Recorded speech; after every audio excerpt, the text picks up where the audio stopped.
Welcome to the official first season of the Homegirl Next Door podcast, a show where we have intimate conversations surrounding all things real estate and how it affects each of our lives.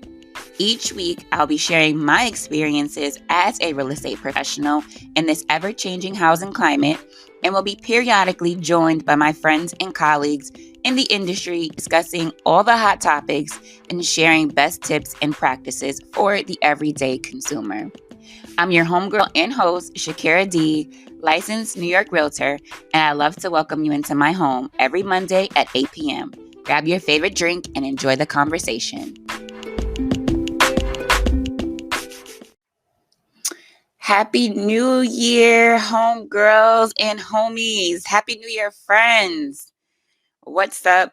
It is January 2nd, 2023. We are in a new year.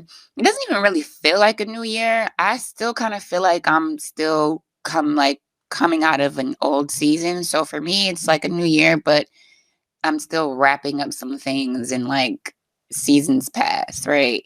But Happy New Year, everybody. Thank you for joining me this evening. And yeah, welcome to the official first episode. So as you guys know, the last few episodes were kind of like test runs, but we official now, right? We are official. So we're going to switch up how, we start the show and all of that. I don't want to bore you guys with too much like stuff. I want it to be like a good, even temperament or whatever. So, of course, we're going to jump into what the interest rates are doing, right? Your 30-year fix is still at a 6.54.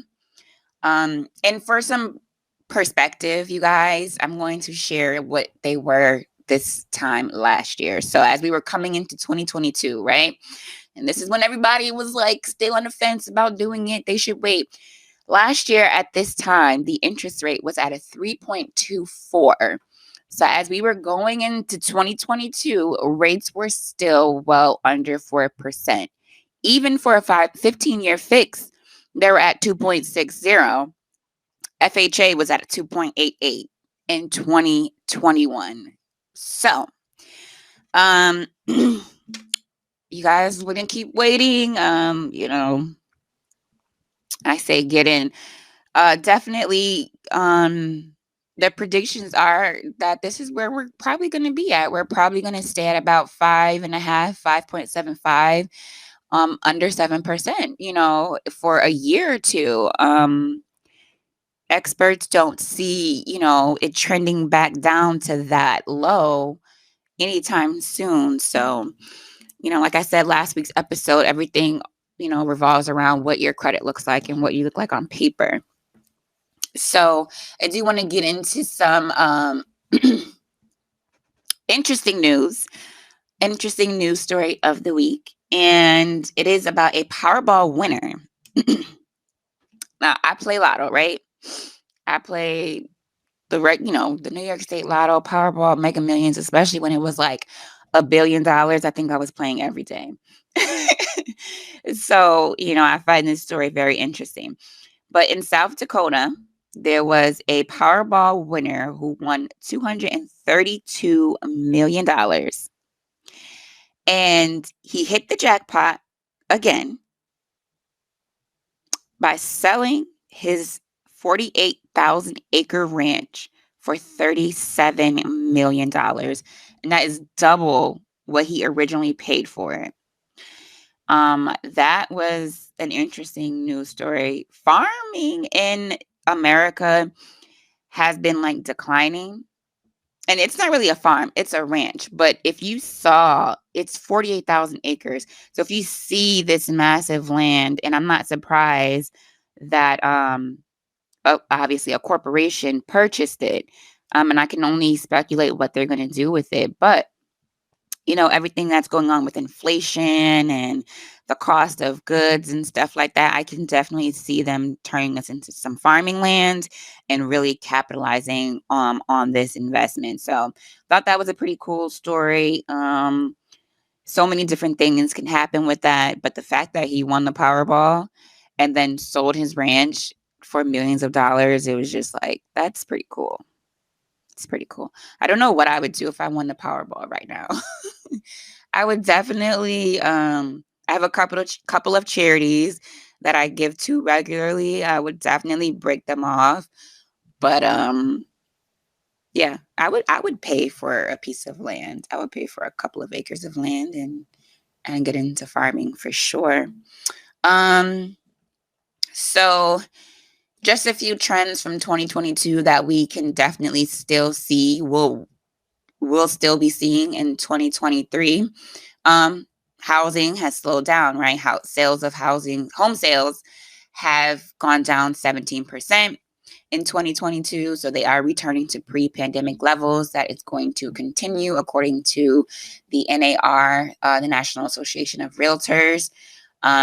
It did climb 10% higher this year, but then they fell a little bit. So they won't change that much as far as home prices go. They're going to stay pretty strong, but they won't be as high as they were. Also, home sellers, you guys can't be greedy anymore, right?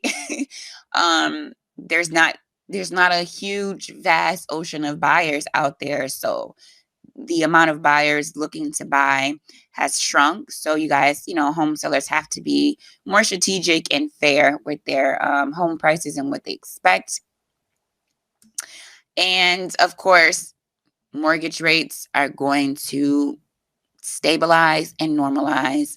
Um, the rate increases definitely put a damper on the housing affordability, causing, again, many buyers to sit out. For example, a 30-year fixed mortgage on a $300,000 loan, it costed $1,283 a month, 2021, when the rates were at 3.1%. Now, with rates at an average of 6.3%, that same loan is going to cost you an extra $580 a month or $6,960 a year. And that is according to a senior economic analyst at LendingTree. So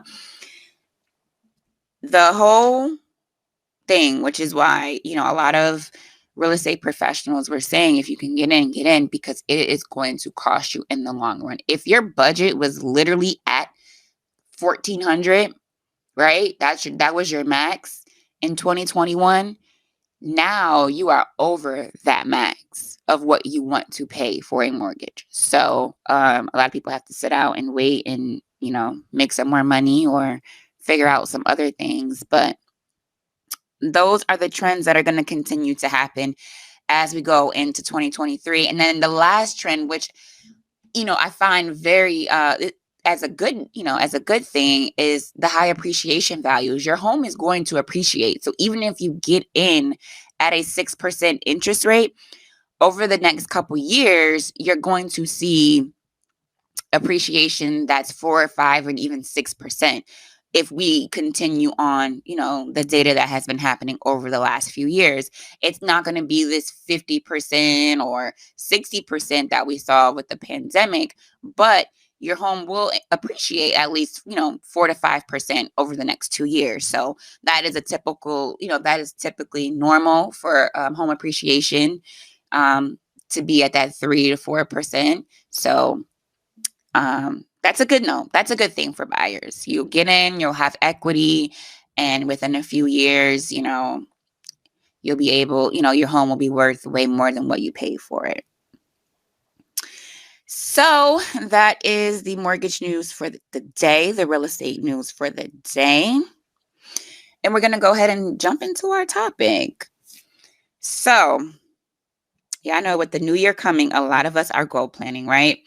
We're clearly laying out what we want to accomplish in this next year, this next quarter, however you do your goals. I do 12-week goals. So every 12 weeks is a new year for me. And if you haven't read the 12-week year, regardless to whether you're a business owner, entrepreneur, whatever, this book is perfect for anyone who wants to learn how to set achievable and attainable goals and do it strategically and with less stress. The 12-week year, really good book. But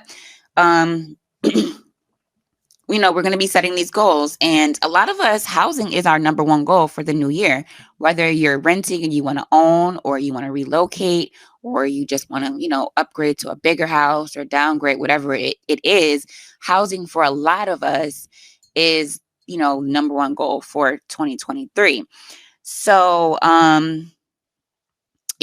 you may be thinking to yourself, like, okay, I'm ready to become a homeowner, but I really don't know where to start, right?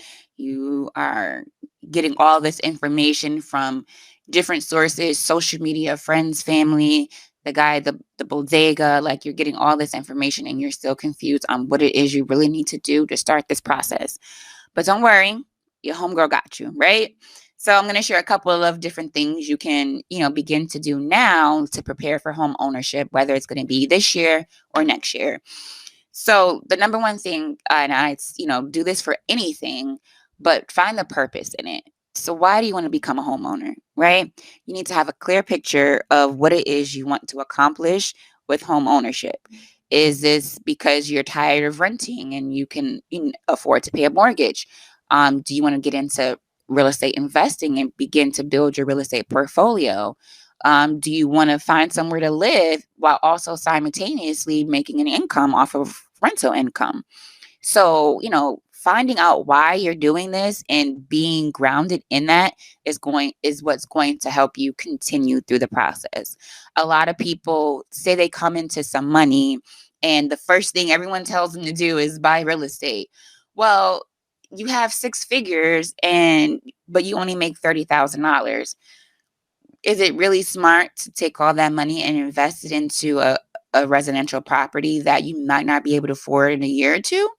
So you have to think, and think long term too, on top of getting that clear picture, on top of understanding why you're doing it, think long term. Don't just look at, what's right in front of you or the next few months, but actually, sit down. I tell my clients, and I don't even know if they do this. I think maybe one person did this, but I tell them, write everything you want to do with owning your own property and how it would benefit you. Write all the pros down of owning, and then write all the cons down of owning. And once you have these two lists, I feel like you'll be able to make a better decision about what to do next. So I have a client who he wants to buy his first property, but he's in between, should he buy a condo or should he buy a single family or should he buy a multifamily? He currently lives in his family's home. They own the home, and he knows about the upkeep of having a single family home. And so I think he was the one who actually did this. When he listed all the pros and listed all the cons, it was more cons than pros to buy a single family house. And it was things he just did not want to deal with owning a single family home. So it helped him narrow down his choices and as far as what he wanted to accomplish and what he wanted to do with real estate. So, look into those things and try some of those techniques out. Next thing you definitely want to do is, how do you look on paper, right? Do you need to fix your credit? Do you need more savings? Are you paying off debt? What is your DTI? So an acceptable debt to income ratio, meaning how much debt do you have compared to how much you're getting paid, should be under 40%. I know there are some banks that will do 43%, but the lower you get your debt, the more you can qualify for, the more chances of you actually being able to qualify for a mortgage. If you are financing a car, how much do you own on your car payment? And would you be able to pay that down or pay it off before get into home ownership? Those are the things you should definitely be considering and looking into. Your finances are so, so important. Knowing how much you can afford to pay, knowing what you would be comfortable paying, because let's just face it, there are, some of us, even though we can afford to pay it, I don't think I would be comfortable paying $5,000 a month for a mortgage. I might can afford it, but why would I want to do that? You know what I mean? Unless it's like a really huge mansion off the coast of like some exotic beach, then sure. But if we're talking, New York City, I'm not paying $5,000 a month for a mortgage. It's just not happening. You also have to weigh the pros and cons of that too. So get right on paper, get your finances together, get your debt in order. Um, I have a friend, they call it the CIA, credit, income, and assets. So what does your credit look like? What does your income look like? And what does your assets look like? Assets meaning your cash. Do you already own a home, or do you own stocks, 401k? Those things will all play a role into how you make your home ownership decisions. Next thing you want to do is understand, are you staying or going? Are you relocating? And if you're relocating, where are you going to? Um, some things that you should keep in mind when you're, figuring that part out is if you have kids, if you want them in a certain school district, if you want to have access to stores, shops, the distance that you have to travel for work. Um, you know, that should be on your list of priorities as well. Once you get those first two things out the way, then you can start to think about, okay, I want to live here. It needs to be in this school district, and it can't be this far from my job. Or I want to be able to have quick access to a grocery store, shopping, restaurants, entertainment, things like that. And if that's important to you, then that's important to you, and that's something you want to think about. Making sure also that all of the decision makers are on the same page. If you're a husband and wife or partners, siblings, because I know siblings go into investments together, making sure everyone is on the same page about where, the location, how much everyone's going to put in, pay, making sure everyone is on the same page and have the same goal. So making sure all of you guys are on the same page before you get into it. Not just, oh yeah, sure, honey, yes, we can buy a house. No, literally sit down and discuss, whatever fears, worries, concerns that person may be having, because sometimes we'll just go along. I'm going to speak for myself. I'll just go along with, like my family, and be like, you know what, if you feel this is right for you, but deep down inside, I have concerns and I don't share it because I want you to know I support you. So, just being honest with yourself, being honest with your family or, partners or whoever you're going into this with, and just really sitting down and discussing these things so that as you begin the journey and begin the process, they don't come up in the middle or at the end, So getting all that squared away. And of course, last but not least, have you talked to a real estate professional? I'm going to say that one more time.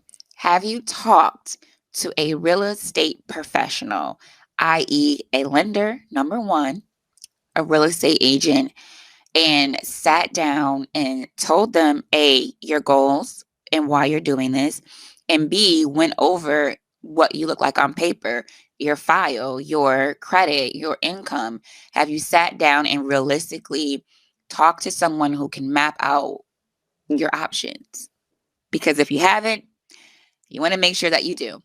And you want to make sure that you're choosing someone who is going to partner with you to achieve your real estate goals. So, listen to my first episode on how to choose a real estate professional. I gave some really good tips on what to look out for, some red flags, some white flags, some green flags. I know sometimes we don't know what the color red looks like, but y'all know what the color red looks like, and y'all know when someone is not for y'all, right? So, if you have any inklings or feelings that this person may not be working in your best interest, obviously continue looking, and making sure that these people that you're bringing on board are giving you solid information, giving you value, anticipating your needs, and really helping you weigh all of your options and not what's just best for them in their pocket. So, do those 5 things, right? Get those 5 things together. I mean, you can do it in any order. If you want to talk to a real estate professional before you actually know why you're doing this, sure, go ahead, get an idea. But at the end of the day, you know, knowing why you're doing this and what is the end goal in all of this is going to help you, set yourself up for success. Yeah, I think that's all we have today, right? You know, usually when I do my planning of these episodes and I'm doing my show notes, I will have like pages and pages of notes. But I realize a lot of this is just stuff that I talk about on a regular basis, which is why the whole premise of the show is an intimate conversation, because these come naturally to me. And so I'm looking at my iPad and I'm like, did I really touch on all of this? And I kind of did. Um, so I hope you guys enjoyed the show. I hope you guys got some good value out of this, as we are going into 2023 and we're setting our goals and we're, you know, writing down those things you want to accomplish. If home ownership is one of them, we shared some great tips today on how to get that process started, how to really get that process started, right? From a strategic standpoint. Also, one thing I want to add too, keep good records. I don't care if whatever you do, if you are a W-2 worker, if you're a W-2 worker, or if you, that's why we got to put this thing on like a real stand, because I keep hitting it. Whether you're a W-2 worker, or self-employed, keep good records. Get you a good CPA, tax preparer, accountant, because a lot of the things that stop people or hold up the process is because they have to gather documents and they don't have it. They don't know where they're at. So that's my bonus tip for y'all. Okay. Start to keep good records, get you a little binder and start, compiling your W-2s and tax forms and bank statements and all of these things, right? Because it's going to come in, you're going to need it. You're definitely going to need it. You want to be scrambling or delaying the process because you have to go look for these things. All right. So thank you guys so much for joining me on today's episode. I hope you really enjoyed it. I will see you guys in next week's episode. We will have a very, very special episode. I'm super excited and I cannot wait to share this with you guys. So make sure you're following me on Instagram, Homegirl Next Door Podcast, and my personal, no, it's not my personal, my professional realtor page, Shakira D Realtor. Everything will be in the show notes. Follow me on those platforms, and I will chat with you guys next week. Bye.